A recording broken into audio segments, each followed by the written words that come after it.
Hola, mi nombre es Osama Sala. Soy especialista en gobernanza y gestión de riesgos radicado en la Emiratos Árabes Unidos, y hoy les presentaré una presentación titulada Rápido y Furioso. Análisis cuantitativo de riesgos, realizado en 60 segundos. Esta conferencia web se está grabando, por lo que no está en vivo. No podré responder a tus preguntas, pero creo que Alex estará disponible. Quizás pueda responder algunas preguntas. Se me enviarán otras preguntas e intentaré responderlas. O puede comunicarse conmigo directamente a las direcciones de contacto que figuran en la diapositiva.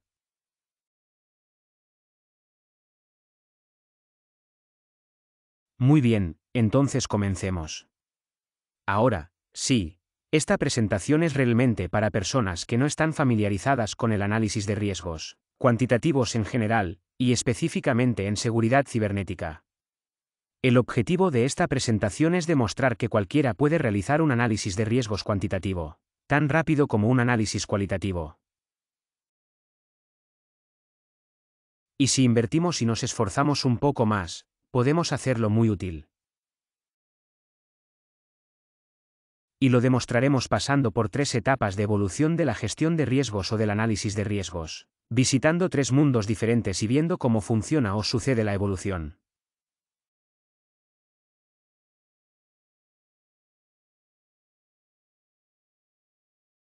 Ahora, en el primer mundo, el escenario es el siguiente. Tenemos al director general. Se topa con el CISO en el ascensor, conversa con él y le dice algo como: "Ah, tú eres el encargado de seguridad de la información. Dime. Sigo leyendo sobre ransomware y realmente no lo sé. No escucho nada de la gente de ti sobre ese tema, pero parece estar en todas partes. Y no estoy seguro de si debería preocuparme. Esto afectará de alguna manera nuestros objetivos o planes. Realmente no lo sé. Entonces necesito algunos comentarios, por favor". El CISO le dice que no cree que haya ninguna preocupación importante, pero que lo consultará con su equipo y le dará una respuesta al final del día.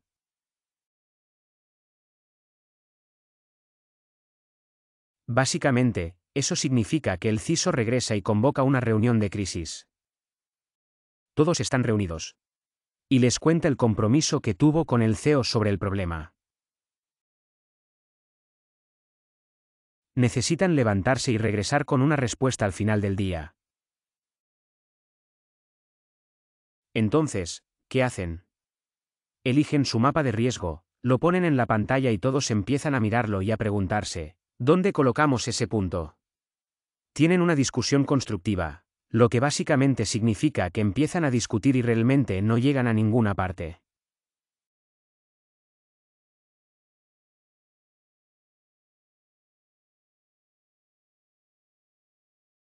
Pero normalmente lo que sucede en este tipo de escenarios son 2 cosas que entran en juego. Tienes un sesgo de confirmación, donde las personas en realidad tienden, en aras de la armonía, a estar de acuerdo entre sí y llegar a algún compromiso o término medio. Ese es un sesgo que suele aparecer. Y luego tenemos el sesgo de autoridad. Por lo general, admiran a la persona con mayor autoridad y ven que se inclina hacia qué, y siguen la opinión de la persona que tiene mayor autoridad.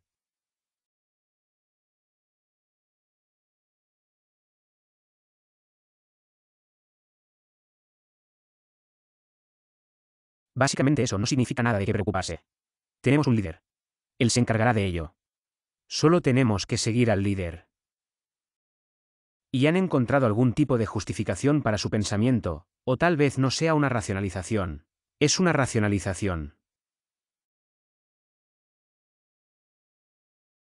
Y de todos modos, terminan diciendo algo como: está bien, tenemos software antivirus. Está bien mantenido. No hay problema. No hemos tenido ningún ataque de ransomware en el pasado. Entonces eso es muy improbable. ¿Y sabes qué? Incluso en el peor de los casos, tenemos copias de seguridad. Podemos simplemente restaurar. Sin mayores consecuencias. Las consecuencias son menores. Y colocan ese punto basándose en estas etiquetas y es verde. Están muy contentos porque siguieron el proceso de gestión de riesgos aprobado en la empresa. Se dan palmaditas en la espalda, muy orgullosos. La lista era baja o verde. ¿Y sabes qué? Son un grupo de especialistas en seguridad muy proactivos. Y dicen que nunca se puede estar demasiado seguro, pero todo está bajo control. Pero seguiremos centrándonos en asegurarnos de que nuestro software antivirus esté siempre actualizado y funcionando. Entonces, el mensaje al director ejecutivo es básicamente, mantenga la calma y siga adelante. No te preocupes, lo tenemos todo bajo control. Ahora, en otro universo, muy lejos, viven personas que, por razones inexplicables, prefieren los números a los colores y las etiquetas. Entonces, ¿qué hacen estas personas? Pasa el mismo escenario, ascensor, sala de crisis, pero no salen del mapa de calor. En cambio, tienen un modelo simple. Y ese modelo dice que el riesgo es en realidad una función de la frecuencia y el impacto. Más o menos lo mismo que teníamos en el mapa de calor con los cubos o cuadrados predefinidos. Y dicen que la frecuencia es básicamente la probabilidad. Y esa es la frecuencia con la que podría ocurrir un ataque de ransomware en los próximos 12 meses y causarnos daño. Y el impacto es, bueno, si esto sucede, ¿cuál es el impacto probable? Prácticamente la misma dimensión, 2 dimensiones que teníamos en el mapa de calor anterior. Y empiezan a pensar en estas 2 variables, lo siento.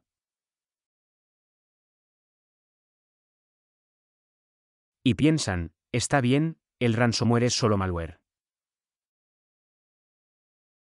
Es como cualquier otro malware. Entonces, ¿cuántos incidentes tuvimos, por ejemplo, en el pasado? Quizás eso sea algo que podamos mirar. ¿Hay algún informe de la industria que podamos analizar y que tal vez nos dé una indicación de cuál es la tendencia? ¿Está aumentando o se espera que el ransomware aumente o disminuya en los próximos 12 meses? ¿Y qué es lo que estamos tratando de proteger? De todos modos, tenemos archivos que se cifrarán. Las estaciones de trabajo estarán cerradas. Entonces la gente no podrá trabajar. Pero tenemos copias de seguridad y necesitaremos recuperarlas. Pero hasta que nos recuperemos, la gente permanecerá inactiva y poco productiva. Eso de alguna manera afectará nuestra operación. Y concluyen o resumen todo eso en que tal vez tengamos un incidente de ransomware una vez al año, como máximo 3 veces al año, pero probablemente solo 2 veces al año.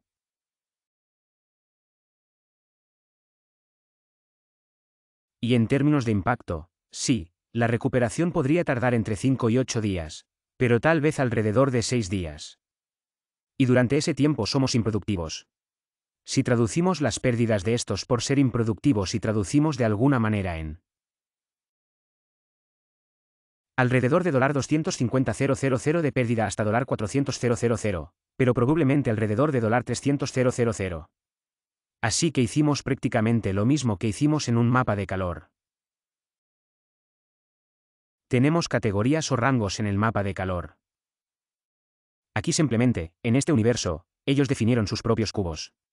Un grupo va de 1 a 3 como frecuencia y el impacto de otro grupo es de $250,000, 0 a $400,000. Pero estas personas mejoraron un poco sus baldes. En primer lugar, definieron sus propios grupos. Entonces, si hacen cubos más anchos, significa que hay más incertidumbre. Si hacen los cubos o los rangos más estrechos, significa que están más seguros acerca de sus rangos, pero agregaron algo más. También agregaron los más probables. Esta es una forma de expresar en qué lado de su espectro creen que es más probable que se produzca la exposición a la pérdida.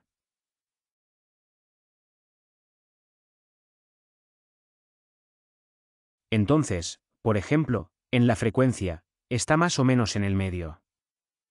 Y en el impacto, creen que es más probable que el impacto sea en el lado inferior que en el lado superior.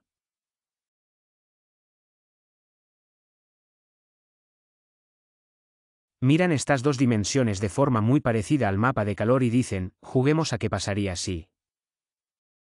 Entonces, ¿qué pasa si sucede solo una vez al año y tenemos el menor impacto y perdemos alrededor de $250,000? ¿Y qué pasa si, por ejemplo, sucede 3 veces al año y perdemos el máximo y sucede que entonces perdemos alrededor de $1,2 millones y ellos juegan estos escenarios y fueron 9 escenarios? Pero la gente en este universo es muy buena con los números y calculan que sí, estos son 9 escenarios, pero en realidad hay mucha incertidumbre. ¿Qué pasa con todos los escenarios intermedios?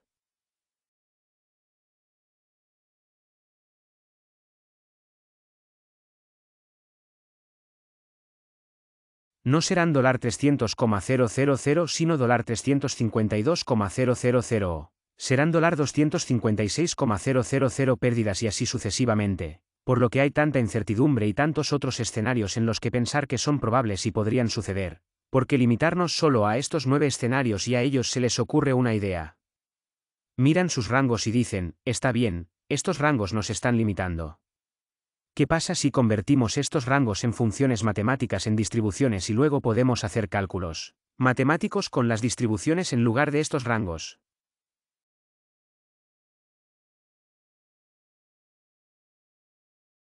Entonces aquí tenemos un bonito triángulo centrado y aquí tenemos otro triángulo más en el lado izquierdo para que traduzcan sus rangos en distribuciones triangulares.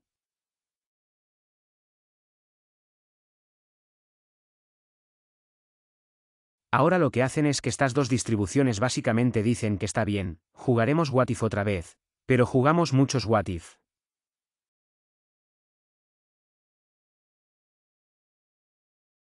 Elija un valor de aquí y al azar y elegimos un valor de aquí al azar y los multiplicamos. Obtenemos un escenario hipotético y elijo otro al azar y otro al azar los multiplicamos. Obtienes otro escenario hipotético y seguimos eligiéndolos.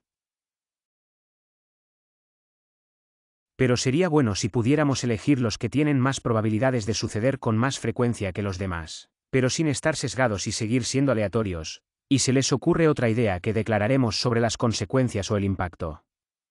Distribución. Entonces miran su distribución de impacto y dicen qué pasaría si la graficamos de forma acumulativa.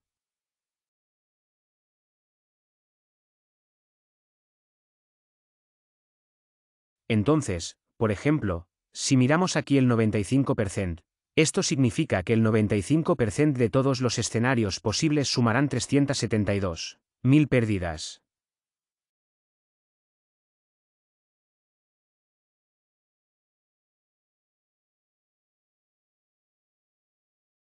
Entonces, cada valor aquí que obtenemos es un acumulativo de todos los valores anteriores y obtienes esta distribución de probabilidad y esta distribución de probabilidad termina con probabilidades de 0 a 1.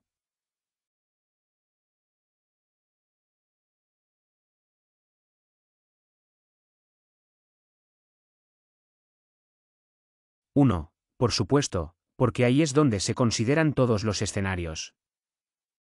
Y miran eso y descubren algo muy interesante, está bien, y descubren que si elegimos aquí al azar, supongamos que simplemente se divide en este intervalo y elegimos en ese intervalo al azar, mira lo que sucede aquí si elijo un valor del 86%. Probabilidad de que obtenga la consecuencia resultante, si elijo otro valor al azar, obtengo otra consecuencia. Así que eso es muy bueno.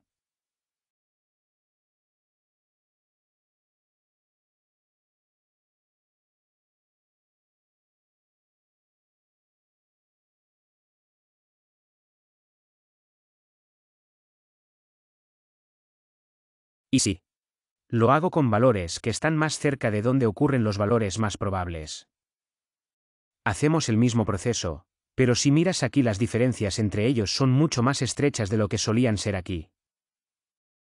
Así que elegimos aquí al azar, pero terminamos con valores más en el rango de los más probables y luego terminamos con valores en los extremos, del lado izquierdo y derecho y de la distribución que son menos probables.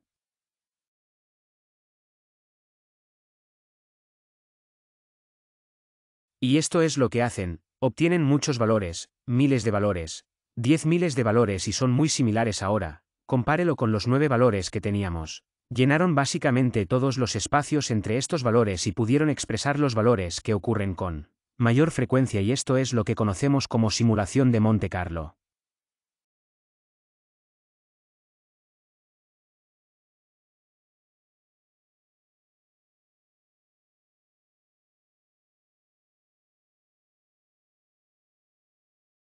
Las simulaciones de Monte Carlo se han utilizado desde principios de la década de 1940 en el desarrollo de armas nucleares. Entonces, Ahora lo que hacemos es que todos estos valores tienen tantos valores que los visualizamos gráficamente. Si los visualizamos en un histograma, por ejemplo este histograma morado, veremos muchos de los eventos de pérdida que se espera que incurran en una exposición de pérdida anualizada de alrededor de $600,000 y también vemos escenarios que son menos probables alrededor de los $300,000 y nuevamente en el máximo. Fin de muy pocos escenarios que vayan a superar el millón.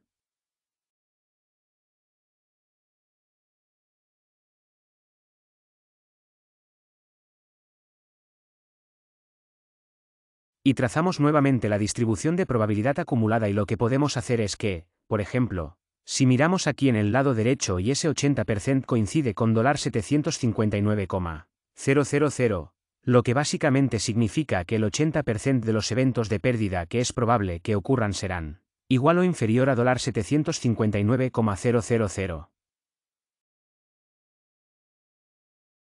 Otra cosa que podemos considerar, por ejemplo, si miramos aquí los umbrales del 5% y del 95%, que básicamente nos dicen que el 90% de todos los escenarios de pérdidas estarán entre alrededor de $400,000 y $880,000 de exposición a pérdidas anualizadas. Así que eso es algo muy interesante y básicamente todo eso, como lo ven ahora, compárelo con el único punto que teníamos en el mapa de calor.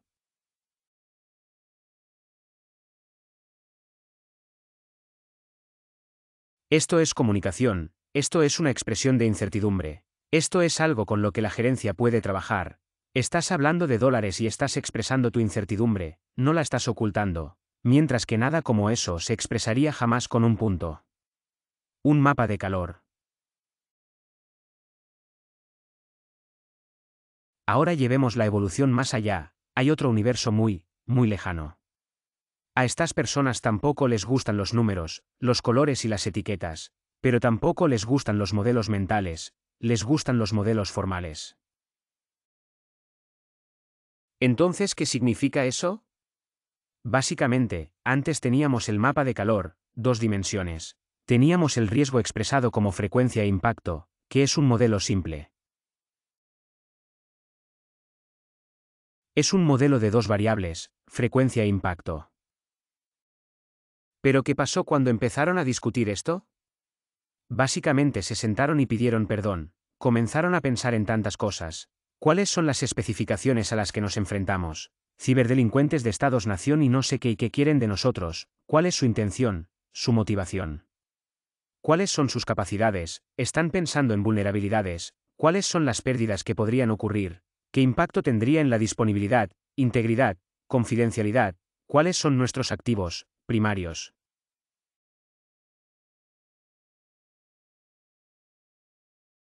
En segundo lugar, ¿cuáles son nuestras joyas de la corona? ¿A qué estereotipos nos enfrentamos? Fraude malicioso, error, ¿cuáles son todos los controles disponibles? Todas estas tecnologías que podemos usar y que pensamos sobre las leyes, regulaciones y todas estas mejores prácticas. ¿Cómo juntamos todo esto? ¿Dónde encaja en este modelo bidimensional de frecuencia y magnitud de pérdida y comienzan a darse cuenta de que este es un modelo muy simple y que no respalda el proceso de pensamiento?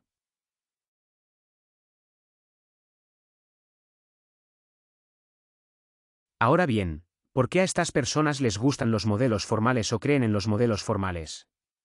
Porque han leído sobre el trabajo de muchas personas en este ámbito y creo que el más famoso es probablemente el profesor Philip Tetlock. El profesor Tetlock trabajó durante aproximadamente 19 años con 284 expertos y comenzó a registrar sus pronósticos y a registrar qué tan buenos eran haciendo pronósticos y en este periodo realizaron alrededor de 82.000 pronósticos.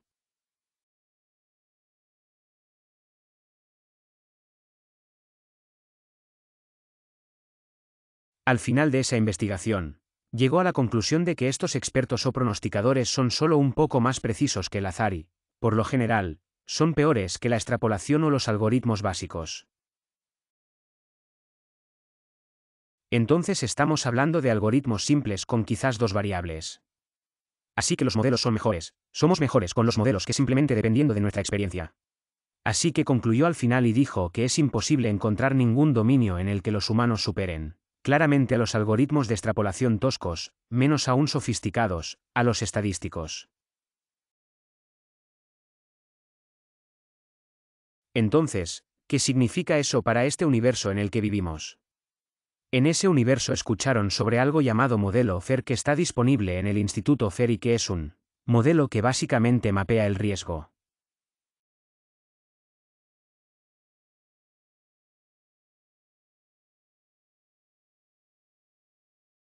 Explica la relación causa y efecto del riesgo. Todas las variables que componen el riesgo están documentadas en este modelo y ese modelo es aplicable al riesgo de ciberseguridad y también al riesgo operativo. Entonces, ¿qué podemos hacer con este modelo? Nos ayuda a descomponer el riesgo, ayuda a guiar nuestro pensamiento. Y el modelo tiene definiciones o taxonomía muy simples.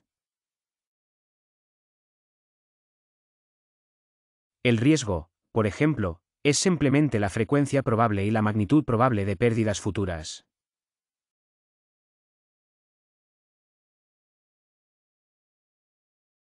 Antes teníamos frecuencia y ahora se llama frecuencia de eventos de pérdida. Y la frecuencia de eventos de pérdidas es simplemente la frecuencia probable dentro de un periodo de tiempo determinado en que las pérdidas se materializarán debido a la acción de un agente estratégico. Entonces, ¿con qué frecuencia se producirán pérdidas? Generalmente en un periodo de tiempo de un año. ¿Y qué constituye la frecuencia de los eventos de pérdida? ¿Qué pasa si quiero dividir esto o descomponerlo en unidades más pequeñas con las que tal vez pueda trabajar y lo descompondríamos en algo llamado frecuencia y vulnerabilidad de eventos de pérdida? Entonces, la frecuencia de los eventos es simplemente la frecuencia probable dentro de un periodo de tiempo determinado en que los agentes estratégicos actuarán de una manera que pueda resultar en una pérdida. Entonces aquí puede resultar en pérdida y aquí incurrirá en pérdida. Y lo que hace que algo se mueva de lo que podría resultar en una pérdida y se convierta en realidad en un evento de pérdida, es la vulnerabilidad. Y la vulnerabilidad se define como la probabilidad de que las acciones de un agente estratégico resulten en pérdidas. Ahora podría dividir esto nuevamente, descomponer la frecuencia de los eventos de amenazas y la vulnerabilidad en más partes. La frecuencia de los eventos de amenaza se descompone en frecuencia de contacto y probabilidad de acción. Y la vulnerabilidad es una función de la capacidad de amenaza y las fortalezas de resistencia. Pero no profundizaremos en el modelo. En el lado derecho tenemos la magnitud de la pérdida, que es simplemente la magnitud probable de la pérdida primaria y secundaria resultante de un evento. Por tanto, las pérdidas se clasifican o dividen en pérdidas primarias y pérdidas secundarias. Y las pérdidas en general también se dividen en 6 tipos de pérdidas. Entonces, cuando empezamos a pensar en pérdidas, no deberíamos pensar solo en la productividad como lo hicimos en los escenarios anteriores. También hay un costo de reposición, hay un costo en términos de respuesta al evento. Puede haber pérdidas en la ventaja competitiva, en nuestra reputación o multas y juicios. Y ya mencionamos que hay una categoría de pérdidas primarias y secundarias. Y la forma más fácil de pensar en ello es que antes, cuando tienes, por ejemplo, 10 eventos de pérdida o digamos 5 eventos de pérdida esperados o probablemente en un año y decides que habrá pérdida de productividad, entonces tendrás pérdida de productividad en cada uno. 5 de ellos en los rangos que definas.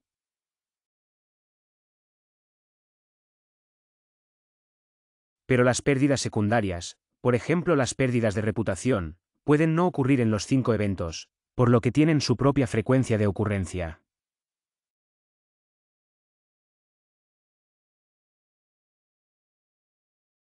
Y esa es básicamente la forma más fácil que encontré de pensar en las pérdidas primarias y secundarias.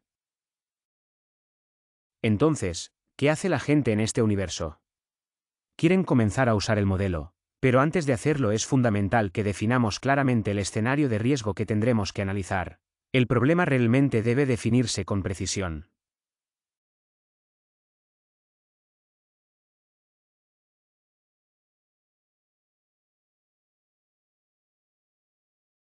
Y cuanto más nos esforcemos en definir el problema, más fácil será avanzar.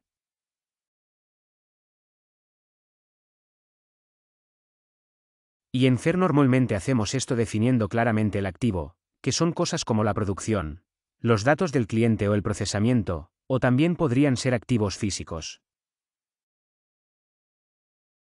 Pensamos en la amenaza que podría ser el crimen organizado, los estados-nación, personas privilegiadas o normales y pensamos en cuál es el efecto sobre la confidencialidad, la disponibilidad o la integridad. Cuando pensamos en estos tres, normalmente los documentamos en una pequeña tabla. Entonces, en este escenario, el activo, digamos, es una empresa de publicidad y el activo es el material de campaña que desarrollan para sus clientes y todo esto se almacena en algún lugar de 5 acciones. Y la amenaza, porque ahora es ransomware. La amenaza son los ciberdelincuentes y el efecto que esto tendrá será en la disponibilidad porque ya no pueden acceder al material. Este será un efecto de disponibilidad y no podrán ejecutar su misión.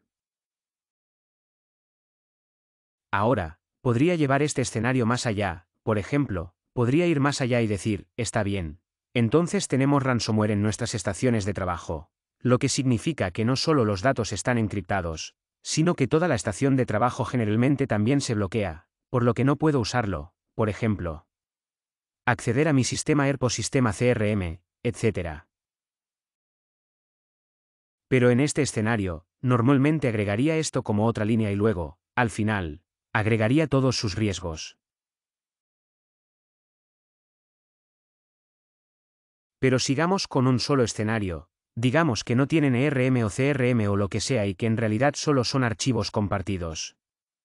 Así que vuelven a su modelo y su misión ahora es empezar a pensar en cada uno de estos componentes básicos del riesgo y descubrir qué fuentes de datos tienen para estimar los rangos para ellos.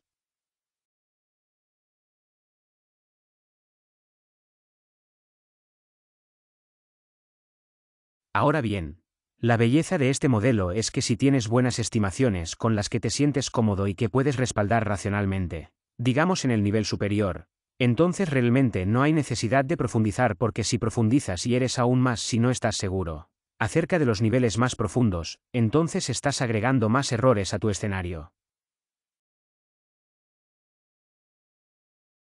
Entonces, digamos que si podemos definir la frecuencia de los eventos de pérdida, entonces no es necesario buscar datos sobre la frecuencia y la vulnerabilidad de los eventos de amenazas.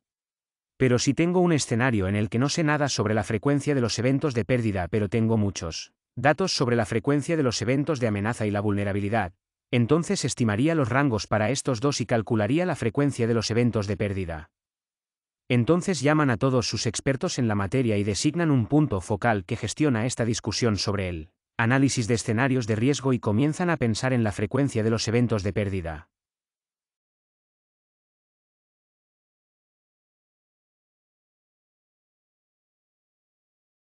¿Con qué frecuencia durante los próximos 12 meses esperamos enfrentar eventos de ransomware que generen pérdidas? Lo mismo que teníamos en el universo anterior y luego nuevamente podían ver los datos de respuesta a incidentes. Tal vez algo en su sistema de soporte técnico, miran los informes de la industria, las tendencias nuevamente, si están aumentando, si están disminuyendo, cosas así. Y también pensaron en que tal vez tuvieran algunos datos sobre la frecuencia de los eventos de amenazas. Básicamente, con qué frecuencia sucede esto en los 12 meses y podría o no generar pérdidas. Pero en la discusión llegan a la conclusión de que realmente no tienen muchos datos al respecto y tampoco tienen muchos datos sobre la vulnerabilidad. Así que realmente deciden mantenernos en este nivel de frecuencia de eventos de pérdida y definen la frecuencia de eventos de pérdida como 2 a 5 veces por año, probablemente 3 veces.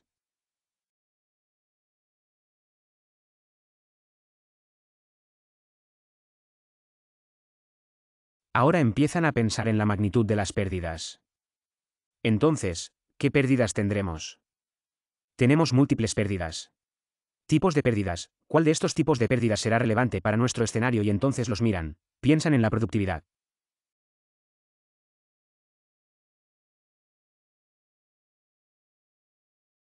¿Cómo se vería afectada la productividad si se produjera un ataque de ransomware?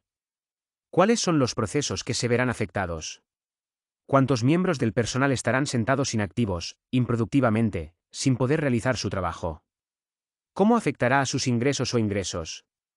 ¿Habrá algún costo de reemplazo? Por ejemplo, es posible que tengan que reemplazar los discos duros e instalar otros nuevos. ¿Habría algún costo de respuesta?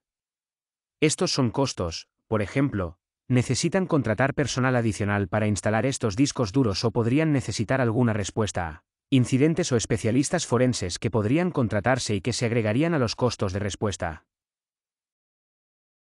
En términos de ventaja competitiva, ¿se producirán pérdidas?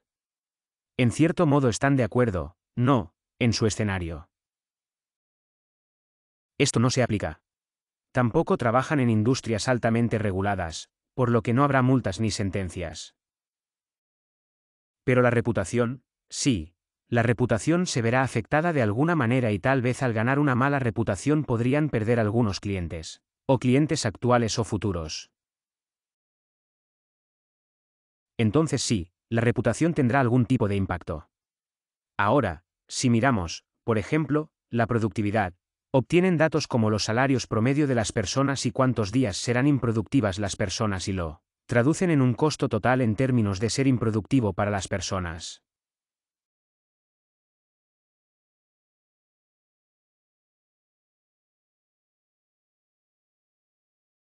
Miran el costo de la respuesta, tal vez tendrán que contratar personal por 6, 8 o 10 días y cuál será el costo de eso.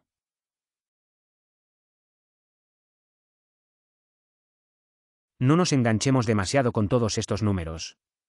Lo importante es que tenga la idea de que observe todas las fuentes que tiene para obtener pérdidas de productividad, todas las fuentes de datos que tiene para calcular los costos de respuesta.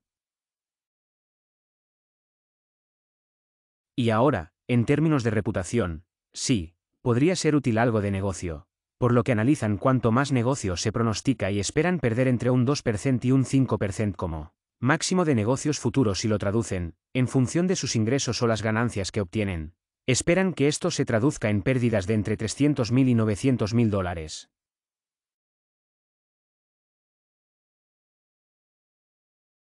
Ahora obtienen estos números y ¿qué hacen? Usan un motor computacional o un programa de software, que tiene este modelo.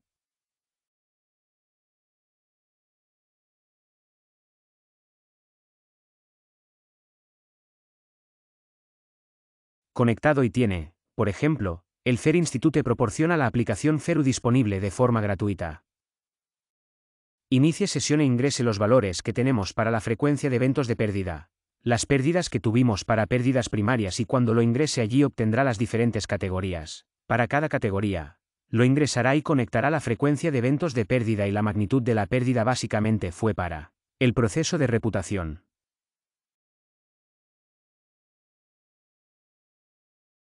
Y todos los demás los dejas en blanco porque no los estamos usando. Una vez que ingresa todos estos números y ejecuta su análisis, obtiene un resultado que básicamente dice que se espera que la exposición a pérdidas anualizadas esté entre 97.000 y 1,8 millones de dólares. En promedio esperamos perder 313.000 dólares. Ahora bien, eso también podemos trazarlo nuevamente en un bonito gráfico que se llama curva de excedencia de pérdidas. Esta es la misma curva de excedencia de pérdidas pero esta vez en escala logarítmica porque podemos ver mejor. Entonces, por ejemplo, si miramos el 20%, esto nos dice que hay un 27% de probabilidad de que las pérdidas superen los 370.000 dólares y, como puede ver, por eso se llama curva de superación de pérdidas. También podemos mirar datos no anualizados. Esto es para cada evento. Así, por ejemplo, esperamos entre 2 y 5 eventos por año. Cada evento que ocurra tendrá una magnitud de pérdida mínima de 47.000 dólares y un máximo de 127 para pérdidas primarias.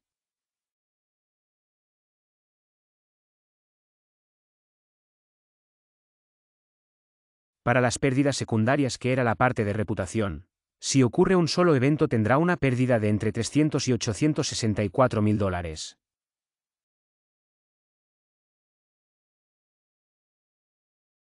Ahora lo bueno es que puedes regresar y empezar a pensar qué hacemos en términos de remediación.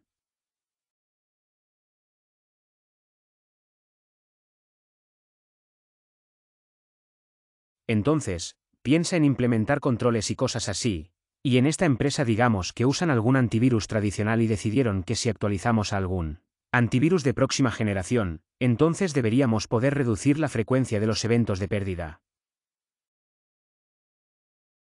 Entonces, en lugar de ser entre 2 y 5, tal vez lo reduzcamos a 1 y 2. Introduces los mismos números, simplemente cambias estos dos números en el modelo y obtienes nuevos datos. Ahora, antes teníamos una exposición a pérdidas anualizada de 96.000 a 1,8 millones, pero después del tratamiento la tenemos de 48.000 a 990.000. Exposición a pérdidas anualizadas en dólares y un promedio de entre 300.000 y 116.000. Ahora puedes utilizar estos datos para ver si la inversión bajo tu control, que en este caso es un antivirus de próxima generación, está justificada o no.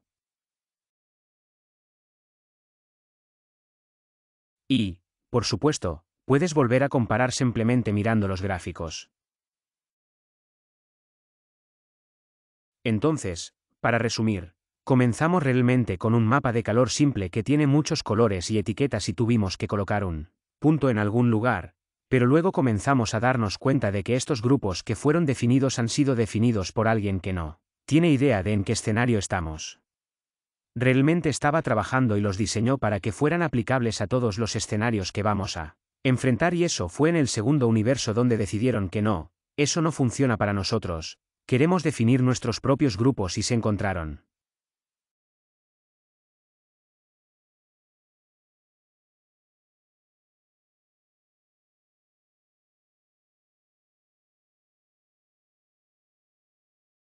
Y curvas de distribuciones de probabilidad para definir sus propios cubos y expresar una mejor expresión de su incertidumbre.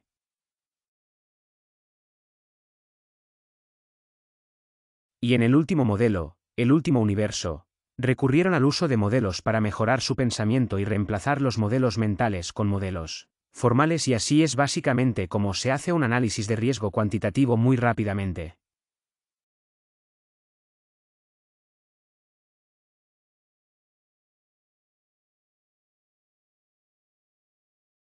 Ahora, por supuesto, la gente puede ser un poco escéptica, lo cual es realmente normal porque creo que todo este lío de mapas de calor que hubo se debe a que no hemos sido críticos, no hemos sido adoctrinados en este culto de mapas de calor que tenemos. Los expertos nos han dicho que utilicemos mapas de calor según las mejores prácticas de las certificaciones y libros y realmente no lo hemos buscado de manera muy crítica.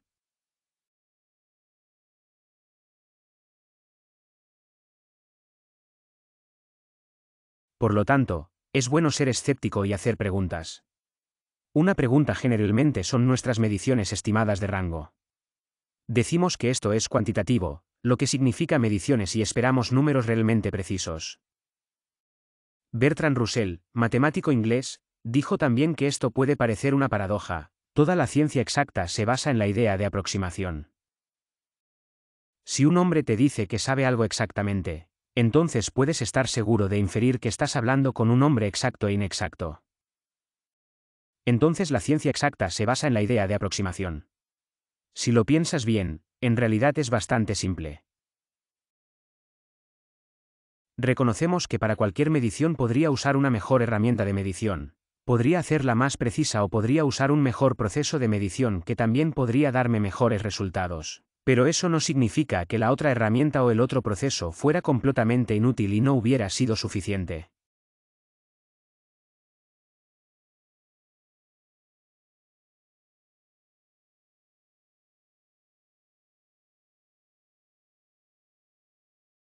Entonces, todo lo que usamos en algún momento es una aproximación y tal vez en el futuro lo mejoremos y se vuelva más exacto y preciso.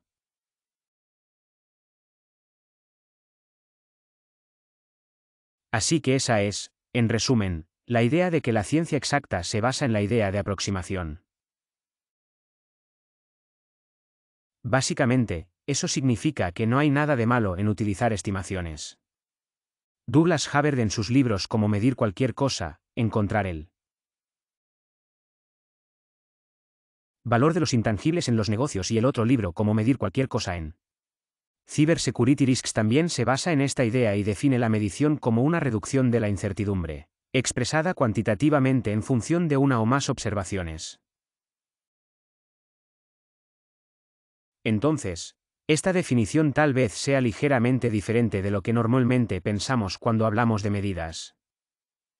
Esperamos un único número preciso, pero no, Douglas Haber dice que la medición es cuantitativa, o debemos considerar la medición como una reducción de la incertidumbre expresada cuantitativamente basada en una o más observaciones. Entonces, en realidad cada medición tomada es una estimación con cierto potencial de varianza y error, y la pregunta no es realmente si una medición es una estimación o no, porque todas lo son. Pero lo que realmente es importante es que estas estimaciones deben ser precisos, por lo que deben ser correctos. Deben reducir nuestra incertidumbre, por lo que deben poder respaldar nuestra toma de decisiones. Debemos poder saber más de lo que sabíamos antes de la medición, y debemos poder llegar a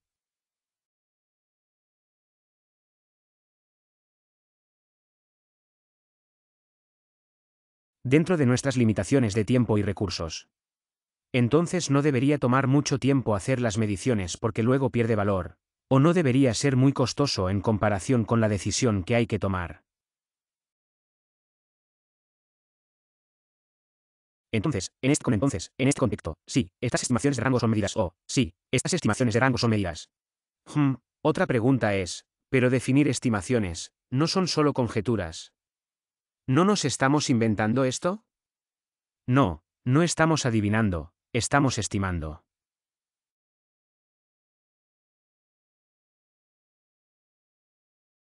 Adivinar es intuitivo, casual, espontáneo, no hay ningún pensamiento detrás de ello. Y estimar es más que algo que el Señor Spock serviría. Es un proceso de pensamiento intencional, es una evaluación informada, examinamos nuestras suposiciones, consideramos todos los datos disponibles, desarrollamos una justificación y utilizamos rangos para dar cuenta de nuestra incertidumbre. Admitimos que hay incertidumbre, utilizamos rangos más amplios cuando no estamos seguros, utilizamos rangos más pequeños y estrechos cuando estamos más seguros. Entonces no, adivinar y estimar no es lo mismo, o definir estos rangos no es adivinar, es estimar. Ahora Douglas Haber ha realizado un trabajo extenso al respecto e imparte talleres de capacitación para capacitar a las personas sobre cómo hacer mejores estimaciones. Y por lo general, cuando las personas reciben capacitación, se obtiene esta curva gris, de modo que cuando las personas, por ejemplo, dicen que están 70% seguras en sus estimaciones, entonces están alrededor del 55%, en realidad solo están 55% seguras. Pero después de la capacitación, cuando dicen que están 70% seguros, entonces realmente están 70% seguros, lo que básicamente significa que si decimos que alguien está bien calibrado, y decimos que tiene un 90% de confianza, es decir, cuando hace 10 pronósticos, 9 de estas previsiones serán correctas.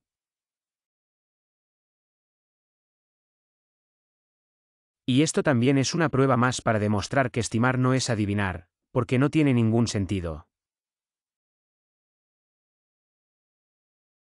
No se puede mejorar la adivinación mediante el entrenamiento, pero sí se puede mejorar la estimación mediante el entrenamiento. Y eso concluye esta sesión. Espero que les haya gustado. El título era Rápido y Furioso, análisis cuantitativo de riesgos, realizado en 60 segundos. Por lo tanto, puede hacer más de 60 segundos, pero para hacer un buen análisis de riesgo cuantitativo, probablemente necesitará más de 60 segundos. Pero el punto aquí realmente era mostrar que si se puede hacer un análisis de riesgo cualitativo en un minuto, se obtendrán resultados inútiles. Y si todo lo que tienes es un minuto, también puedo hacer un análisis de riesgo cuantitativo en un minuto. Pero lo más probable es que tampoco obtenga resultados muy útiles. Por lo que se puede hacer muy rápidamente. Pero realmente para mejores resultados, sí, necesitas un poco más de 60 segundos. Pero sea cual sea el tiempo, los problemas que enfrentamos, creo que fueron menos que más de 60 segundos. Y al utilizar el análisis de riesgos cuantitativo, obtendrá mejores resultados que cualquier cosa que pueda hacer con mapas de calor. Si tienes alguna duda, aquí de nuevo, mis contactos. Referencias que recomendaría: si estás interesado en el modelo FAIR, definitivamente necesitas leer el libro de Jack Foint y Jack Jones, Medición y gestión del riesgo de la información. Este es un libro asombroso. Luego, por supuesto, está el modelo FAIR publicado por Open Grupo. Por eso tienen dos libros llamados Taxonomía y Análisis de Riesgos. Entonces esto cubre justo. Si está interesado en los sesgos cognitivos, en realidad solo hemos abordado el sesgo de confirmación y el sesgo de autoridad. Tienen dos libros de Profesor Daniel Kahneman y Richard Taylor que fueron interesantes. Si está interesado en la gestión de riesgos, la ciberseguridad o la medición en general, entonces los libros de Douglas Haber son interesantes por el poder de los modelos de previsión, obra del profesor Philip Tetlock.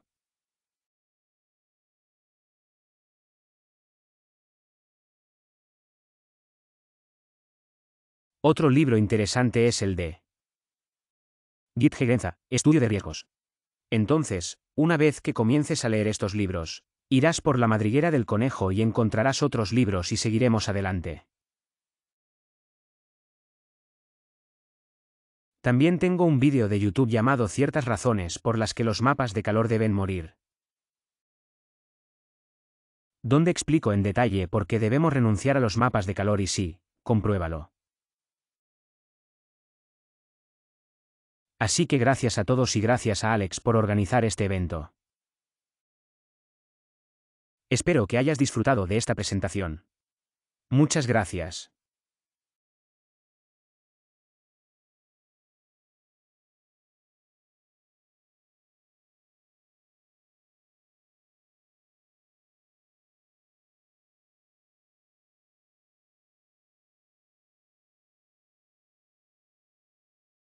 Transcrito por HTTPS, //